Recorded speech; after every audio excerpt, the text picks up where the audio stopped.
नमस्कार दोस्तों, स्वागत है आपका अपने YouTube चैनल DDV पर। तो आज हम आपके लिए चौथा पार्ट लेके आए हैं। महत्वपूर्ण क्वेश्चनों की श्रृंखला होने वाली है और आपके लिए जो पीछे की प्रतियोगी परीक्षाएं हैं उनके अंदर जो प्रश्न पूछे गए हैं वो आज हम आपके लिए लेके आए हैं। तो अगर चैनल के ऊपर नए हैं तो चैनल को सब्सक्राइब ज़रूर करें, बेल आइकन को दबाएं ताकि आगे आने वाला वीडियो आप तक पहुंच सके।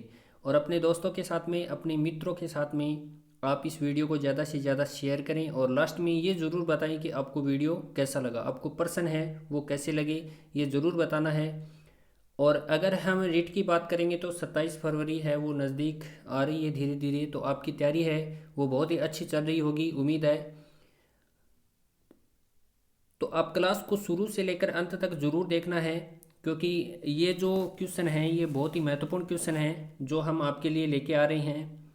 ऐसे ही हमें रीट का एग्ज़ाम जब तक लगेगा तब तक हम ऐसे ही आपके लिए ये जो क्लासें हैं वो लाते रहेंगे। तो आप ज़्यादा से ज़्यादा जुड़ें, वीडियो को ज़्यादा से ज़्यादा आगे शेयर ज़रूर करें, वीडियो को लाइक ज़रूर करें ताकि हमारा भी हौसला बढ़े और हम आपके लिए इसी प्रकार की जो महत्वपूर्ण क्वेश्चनों की जो श्रृंखला है वो लाते रहें।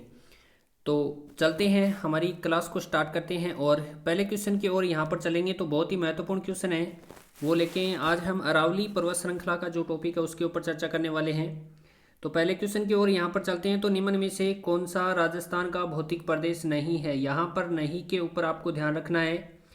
तो पहला ऑप्शन है अरावली, दूसरा ऑप्शन है हाड़ौती का पठार, तीसरा ऑप्शन है विंध्याचल और चौथा ऑप्शन है मरुस्थली प्रदेश। जल्दी से आप इसका जो आंसर है वो कमेंट बॉक्स के अंदर बताएं, जल्दी से बताएं कि राजस्थान का जो भौतिक प्रदेश है वो इनमें से कौन सा नहीं है। पहला ऑप्शन आपके पास अरावली है, दूसरा है हाड़ौती का पठार, तीसरा है विंध्याचल और चौथा है मरुस्थली प्रदेश। तो अगर इसके सही आंसर की बात करेंगे तो इसका जो करेक्ट आंसर है वो हमारा हो जाएगा 3 नंबर ऑप्शन विंध्याचल। अरावली पर्वत श्रृंखला है, हाड़ौती का पठार जिसे दक्षिणी पूर्वी पठारी प्रदेश के नाम से जाना जाता है और मरुस्थली प्रदेश यानी पश्चिमी मरुस्थलीय प्रदेश है, ये तीनों हैं। बाकी का अगर हम बात करेंगे तो तीसरा जो ऑप्शन है वो इसका सही हो जाएगा, विंध्याचल क्या नहीं है, राजस्थान के भौतिक प्रदेश में शामिल नहीं है। तो जैसे ही मैं आपको क्वेश्चन पूछता हूँ उससे पहले आप क्या है ज़्यादा से ज़्यादा कमेंट बॉक्स में उत्तर देने का प्रयास करें।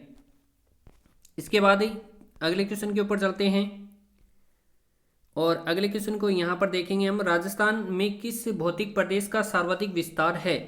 तो पहला ऑप्शन है पूर्वी मैदान, दूसरा ऑप्शन है मरुस्थली प्रदेश, तीसरा ऑप्शन है अरावली और चौथा ऑप्शन है हाड़ौती का पठार। अगर इसके सही आंसर की बात करेंगे तो इसका जो करेक्ट आंसर है वो 2 नंबर ऑप्शन हो जाएगा, मरुस्थली प्रदेश। मेरा आपसे क्वेश्चन ये है कि जो पश्चिमी मरुस्थलीय प्रदेश है यह राजस्थान के कितने प्रतिशत भाग के ऊपर फैला हुआ है? जल्दी से कमेंट बॉक्स में इसका उत्तर दें आप। आपके पास में 5 सेकंड का समय है, जल्दी से उत्तर दें कि राजस्थान में पश्चिमी मरुस्थलीय प्रदेश है उसका हिस्सा कितना है। 100% में से अगर हम बात करेंगे कितना है, जल्दी से आप कमेंट बॉक्स के अंदर इसका उत्तर दें। तो अगर इसके हम प्रतिशत की बात करेंगे तो 61.11% भाग के ऊपर क्या है जो हमारा पश्चिमी मरुस्थलीय प्रदेश है ये फैला हुआ है, आपको ध्यान रखना है।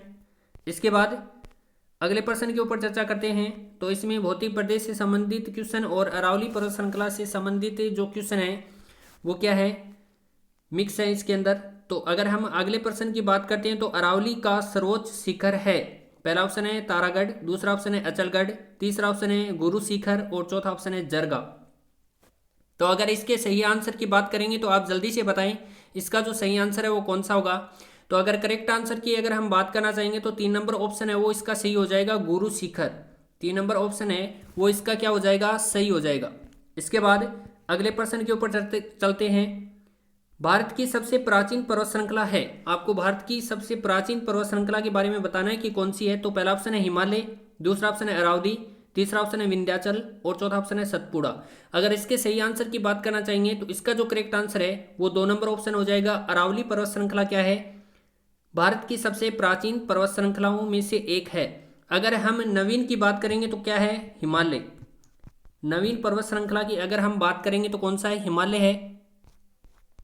इसके बाद अगले प्रश्न के ऊपर चलते हैं। तो क्लास को बिल्कुल भी स्किप ना करें, आप वीडियो को शुरू से लेकर अंत तक ज़रूर देखना है और ज़्यादा से ज़्यादा प्रश्नों का जो जवाब है वो आपको कमेंट बॉक्स के अंदर देना है। तो अगला जो क्वेश्चन है, राजस्थान के किस क्षेत्र में मालवा के पठार का विस्तार है? तो पहला ऑप्शन है दक्षिणी पूर्वी, दूसरा ऑप्शन है पूर्वी, तीसरा ऑप्शन है पश्चिम और चौथा ऑप्शन है दक्षिणी पश्चिमी। अगर इसके सही आंसर की बात करना चाहेंगे तो आप जल्दी से कमेंट बॉक्स के अंदर इसका उत्तर दें कि जो मालवा का पठार है उसका विस्तार किस दिशा से किस दिशा की ओर है। तो अगर इसके सही आंसर की बात करना चाहेंगे तो इसका जो आंसर है वो 1 नंबर हो जाएगा, यानी दक्षिणी जो पूर्वी भाग है इस भाग के अंदर जो मालवा का पठार है इसका विस्तार है। इसके बाद अगले प्रश्न के ऊपर चर्चा कर लेते हैं। प्रश्न नंबर 6। तो मैं जब भी आपसे प्रश्न पूछता हूं तो उससे पहले आप कमेंट बॉक्स के अंदर इसका जवाब दें। जरगा पर्वत किस जिले में स्थित है? पहला ऑप्शन है सिरोही, दूसरा ऑप्शन है उदयपुर, तीसरा ऑप्शन है अलवर और चौथा ऑप्शन है अजमेर। तो अगर इसके सही आंसर की बात करना चाहेंगे तो इसका जो करेक्ट आंसर है वो 2 नंबर ऑप्शन हो जाएगा, उदयपुर। जरगा जो पर्वत है वो किस जिले के अंदर है? तो उदयपुर के अंदर है। इसके बाद अगले प्रश्न के ऊपर चर्चा करते हैं। राजस्थान में अरावली पर्वत श्रृंखला के विस्तार की दिशा क्या है? यानी आपको अरावली पर्वत श्रृंखला का जो विस्तार है उसकी दिशा के बारे में आपको बताना है कि कौन सी दिशा है। तो पहला ऑप्शन है दक्षिण पश्चिम से उत्तर पूर्व, दूसरा ऑप्शन है पश्चिम से पूर्व, तीसरा ऑप्शन है दक्षिण पूर्व से उत्तर पश्चिम और चौथा ऑप्शन है उत्तर से दक्षिण। अगर इसके सही आंसर की बात करना चाहेंगे तो आप जल्दी से कमेंट बॉक्स के अंदर इसका आंसर दें कि अरावली पर्वत श्रृंखला है उसके विस्तार की अगर हम दिशा की बात करते हैं तो दिशा उसकी कौन सी है, यानी कौन सी दिशा से कौन सी दिशा की ओर क्या है अरावली पर्वत श्रृंखला का विस्तार है। तो जल्दी से बताएं आप कमेंट बॉक्स के अंदर। तो अगर इसके सही आंसर की बात करना चाहेंगे तो इसका 1 नंबर आंसर है वो करेक्ट हो जाएगा, दक्षिण पश्चिम से उत्तर पूर्व की ओर क्या है अरावली पर्वत श्रृंखला का विस्तार है। इसके बाद अगले प्रश्न के ऊपर चर्चा करते हैं। राजस्थान राज्य का कितना क्षेत्र मरुस्थलीय है? तो लगभग आधा, लगभग 2/3, लगभग 1/3 और लगभग 1/4। तो अगर इसके सही आंसर की बात करेंगे तो इसका सही आंसर है वो आपको देना है। ये प्रश्न आपके लिए छोड़ रहे हैं यहाँ पर। तो आपको ज़्यादा से ज़्यादा कमेंट बॉक्स के अंदर बताना है कि मरुस्थलीय क्षेत्र है वो कितना है, लगभग आधा है, लगभग 2/3 है, लगभग 1/3 है या लगभग 1/4 है। तो आप ज़्यादा से ज़्यादा क्या करें, इस प्रश्न का कमेंट बॉक्स में जवाब देने का प्रयास करें। इसके बाद अगले प्रश्न के ऊपर चर्चा करते हैं। देखो अरावली पर्वत किस प्रकार की है, किस प्रकार की है? तो यहाँ पर पहला ऑप्शन है मोरदार, दूसरा ऑप्शन है ज्वालामुखी, तीसरा ऑप्शन है अवरोधी और चौथा ऑप्शन है अवशिष्ट। तो अगर हम बात करेंगे इसका जो सही आंसर है अरावली पर्वत श्रृंखला कैसी है, मोरदार भी है। अरावली पर्वत श्रृंखला किस रूप में है, किस रूप में है? तो अवशिष्ट रूप में। यानी अरावली पर्वत श्रृंखला किस प्रकार की है कि पूछा जाए तो मोरदार होगा, और अरावली पर्वत श्रृंखला किस रूप में है तो अवशिष्ट रूप में है। आपको ये ध्यान रखना है, तब इसका आंसर ये हो जाएगा 4 नंबर सही। और अगर हम इस प्रश्न के सही आंसर की बात करना चाहेंगे तो क्या है, 1 नंबर हो जाएगा मोरदार। अरावली पर्वत श्रृंखला किस प्रकार की है? तो मोरदार पर्वत श्रृंखला है। इसके बाद अगले प्रश्न के ऊपर चर्चा कर लेते हैं। घग्गर नदी के तल को स्थानीय भाषा में क्या कहते हैं? बहुत ही आसान क्वेश्चन है, बहुत ही आसान क्वेश्चन है। आप इसका जो आंसर है वो कमेंट बॉक्स के अंदर दें। तो पहला ऑप्शन है नाडिया, दूसरा ऑप्शन है नाली, तीसरा ऑप्शन है नदी और चौथा ऑप्शन है गुरु। तो अगर इसके सही आंसर की बात करना चाहेंगे तो इसका जो करेक्ट आंसर है वो 2 नंबर ऑप्शन हो जाएगा, नाली। यानी घग्गर नदी का जो तल है या पार्ट है उसे क्या कहा जाता है, नाली कहा जाता है। तो 2 नंबर ऑप्शन है वो यहाँ पर सही हो जाएगा हमारा। इसके बाद अगले प्रश्न के ऊपर चर्चा करते हैं। तो बहुत ही आसान क्वेश्चन है, थ्योरी क्लास के अंदर आपको ये सारी जो बातें हैं वो बताई गई हैं। अगर किसी भी स्टूडेंट ने थ्योरी की जो क्लासें नहीं ली हैं तो थ्योरी की क्लासें इस चैनल के ऊपर उपलब्ध हैं, तो आप ज़्यादा से ज़्यादा उन क्लासों को लेने का प्रयास करें। उनके अंदर आपको क्या है, जो छोटी छोटी बातें हैं वो क्या है इसके अंदर आपको बताई गई हैं। तो अगले प्रश्न के ऊपर यहाँ पर चर्चा करते हैं। अरावली पर्वतमाला की लंबाई है, तो पहला ऑप्शन है लगभग 692 किलोमीटर, दूसरा ऑप्शन है लगभग 710 किलोमीटर, तीसरा ऑप्शन है लगभग 652 किलोमीटर और चौथा ऑप्शन है यहाँ पर हमारे पास में है 650 किलोमीटर। तो अगर इसके सही आंसर की बात करना चाहेंगे तो इसका जो करेक्ट आंसर है वो आप ज़्यादा से ज़्यादा दें कमेंट बॉक्स के अंदर। यानी आपको अरावली पर्वत श्रृंखला है उसकी क्या है, लंबाई बताना है। यानी लंबाई कितनी है अरावली पर्वत श्रृंखला की। तो अगर इसके सही आंसर की बात करना चाहेंगे तो 1 नंबर ऑप्शन है वो सही हो जाएगा। अरावली पर्वत श्रृंखला कहाँ से, तो हम बात करेंगे ये कहाँ से स्टार्ट होती है। तो अगर हम अरब सागर की बात करेंगे तो अरब सागर को इसका पितामह कहा जाता है, यानी इसकी उत्पत्ति है वो अरब सागर से मानी जाती है। और ये धरातलीय भाग पर कहाँ पर, तो आपको गुजरात के अंदर ये नज़र आएगी। इसके बाद इसकी जो अगर हम अंतिम रूप से अगर हम बात करेंगे ये कहाँ तक है, तो दिल्ली की जो रायसीना पहाड़ियाँ हैं जहाँ पर राष्ट्रपति भवन बना हुआ है वहाँ तक क्या है, ये 692 किलोमीटर के अंदर क्या है, फैली हुई है। इसके बाद अगले प्रश्न के ऊपर चर्चा कर लेते हैं। गुरु शिखर की ऊंचाई कितनी है, बहुत ही आसान क्वेश्चन है। पहला ऑप्शन है 1720 मीटर, दूसरा ऑप्शन है 1780 मीटर, तीसरा ऑप्शन है 1802 मीटर और चौथा ऑप्शन है 1722 मीटर। तो आप ज़्यादा से ज़्यादा कमेंट बॉक्स के अंदर इसका उत्तर दें। तो अगर इसके सही आंसर की बात करना चाहेंगे तो 4 नंबर ऑप्शन है वो करेक्ट हो जाएगा, 1722 मीटर। इसके बाद अगले प्रश्न के ऊपर चर्चा करते हैं। भोराट का पठार कहाँ स्थित है, यानी किन किन के मध्य स्थित है, तो कोटा और बारा के मध्य, सिरोही पाली के मध्य, कुंभलगढ़ गोगुंदा के मध्य, अलवर राजगढ़ के मध्य। तो अगर इसके सही आंसर की बात करना चाहेंगे तो इसका जो करेक्ट आंसर है वो कौन सा होगा, तो इसके करेक्ट आंसर की बात करेंगे तो 3 नंबर ऑप्शन है वो यहाँ पर सही हो जाएगा हमारा। कुंभलगढ़ से लेकर गोगुंदा के मध्य का जो भाग है वो भोराट के पठार के नाम से जाना जाता है, यानी तीसरा जो ऑप्शन है वो यहाँ पर सही हो जाएगा। इसके बाद अगले प्रश्न के ऊपर चर्चा करते हैं। नाग पहाड़ किस जिले में स्थित है, बहुत ही आसान क्वेश्चन है। तो पहले ऑप्शन की अगर बात करेंगे तो अजमेर, दूसरा ऑप्शन है जयपुर, तीसरा ऑप्शन है उदयपुर और चौथा ऑप्शन है यहाँ पर सिरोही। अगर इसके सही आंसर की बात करना चाहेंगे तो आपको पता है सबको कि नाग पहाड़ कहाँ पर है, तो अजमेर के अंदर। तो 1 नंबर ऑप्शन है वो सही हो जाएगा हमारा। इसके बाद अगले प्रश्न के ऊपर चर्चा करते हैं। निम्न में से कौन सा पर्वत शिखर उत्तरी अरावली में है, तो आपको बताना है कि कौन सा इसमें से उत्तरी अरावली के अंदर है। तो पहला है नाहरगढ़, दूसरा है भानगढ़, तीसरा है सीरावास और चौथा ऑप्शन है उपयुक्त सभी। तो अगर इसके सही आंसर की बात करना चाहेंगे तो आप जल्दी से बताएं कि उत्तरी अरावली के अंदर इनमें से कौन सा है।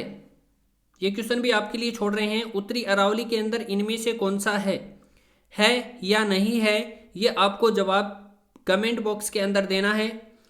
अगर उत्तरी अरावली की अगर हम बात करेंगे तो मैं आपको बता देता हूँ, उत्तरी अरावली के अंदर जो पर्वत है वो आपको इनमें से तो बताना है कि कौन सा है, पर मैं आपको बता देता हूँ उत्तरी अरावली की जो सबसे ऊंची चोटी है वो कौन सी है, तो वो है रघुनाथगढ़। रघुनाथगढ़ शिखर के अंदर ये जो क्या है पर्वत श्रेणी है जो कि क्या है उत्तरी अरावली की सबसे ऊंची चोटी है। इसके बाद अगले प्रश्न के ऊपर चर्चा करते हैं। डोरा पर्वत अरावली के किस क्षेत्र में स्थित है, तो पहला ऑप्शन है अलवर, दूसरा ऑप्शन है आबू पर्वत क्षेत्र, तीसरा ऑप्शन है नाहरगढ़ और चौथा ऑप्शन है शेखावाटी क्षेत्र। तो अगर इसके सही आंसर की बात करना चाहेंगे तो इसका जो करेक्ट आंसर है वो 2 नंबर हो जाएगा। आबू पर्वत क्षेत्र के अंदर डोरा पर्वत स्थित है। इसके बाद अगले प्रश्न के ऊपर चर्चा करते हैं। तो क्लास को बिल्कुल भी स्किप नहीं करना है, क्लास को शुरू से लेकर अंत तक जरूर देखना है। राजस्थान की पूर्वी जो मैदान में कौन सा नदी बेसिन सम्मिलित है, आपको बताना है कि राजस्थान का जो पूर्वी मैदान है उसके अंदर कौन सा नदी बेसिन है वो सम्मिलित है। तो पहला है नोली बेसिन, दूसरा ऑप्शन है जवाई बेसिन, तीसरा ऑप्शन है बनास बेसिन और चौथा ऑप्शन है घग्गर का मैदान। तो अगर इसके सही आंसर की बात करना चाहेंगे तो इसका जो करेक्ट आंसर है वो हो जाएगा 3 number option Banas basin. 3 number option है वो करेक्ट हो जाएगा यहाँ पर। इसके बाद अगले प्रश्न के ऊपर चर्चा करते हैं। तो मध्य माही बेसिन को अन्य किस नाम से पुकारा जाता है, तो पहला ऑप्शन है नदी बेसिन, दूसरा ऑप्शन है छप्पन का मैदान, तीसरा ऑप्शन है बांगर प्रदेश और चौथा ऑप्शन है दक्षिणी मैदान। अगर इसके सही आंसर की बात करना चाहेंगे तो आप जल्दी से इसका आंसर है वो कमेंट बॉक्स के अंदर बताएं। तो अगर इसके सही आंसर की अगर हम बात करना चाहेंगे तो 2 नंबर जो ऑप्शन है वो सही हो जाएगा,